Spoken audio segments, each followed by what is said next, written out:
Iran Israel जंग में सबकी नजर नेतन्याहू पर टिकी है। ईरान के 200 मिसाइल अटैक का इजराइल कब और कैसे बदला लेगा, इसके लिए नेतन्याहू प्लान बना रहे हैं।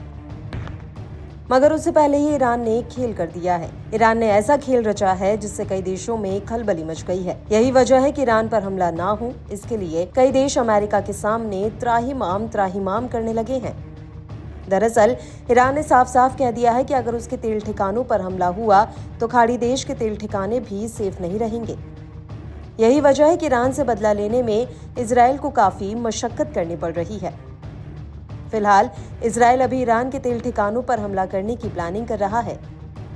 अमेरिका ने अब तक इजराइल को केवल ईरान के न्यूक्लियर ठिकानों पर हमला न करने को कहा है, मगर इजराइल अब ईरान के तेल ठिकानों को तबाह करने की फिराक में है।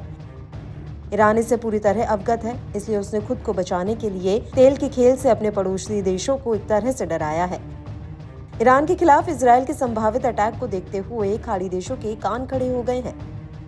गल्फ कंट्री यानी खाड़ी देश अमेरिका पर दबाव बना रहे हैं कि वह ईरान के तेल ठिकानों पर हमला करने से इजराइल को किसी तरह रोके।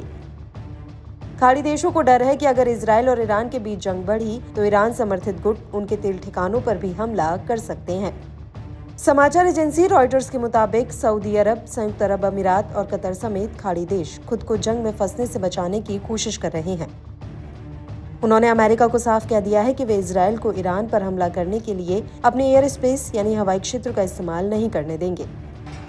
दरअसल पिछले हफ्ते हुए मिसाइल हमले के बाद इजराइल ने ईरान को सबक सिखाने की कसम खाई है।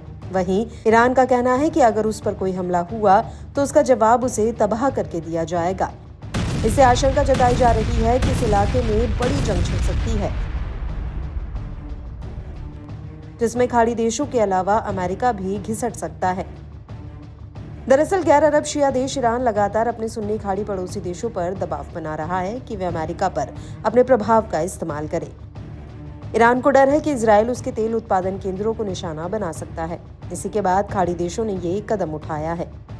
इस हफ्ते हुई बैठकों के दौरान ईरान ने सऊदी अरब को आगाह किया कि अगर इजराइल को किसी भी तरह की मदद दी गई तो वह खाड़ी देश के तेल फैसिलिटी की सुरक्षा की गारंटी नहीं दे सकता। ये जानकारी ईरानी अधिकारी और एक ईरानी राजनयिक के हवाले से दी गई है।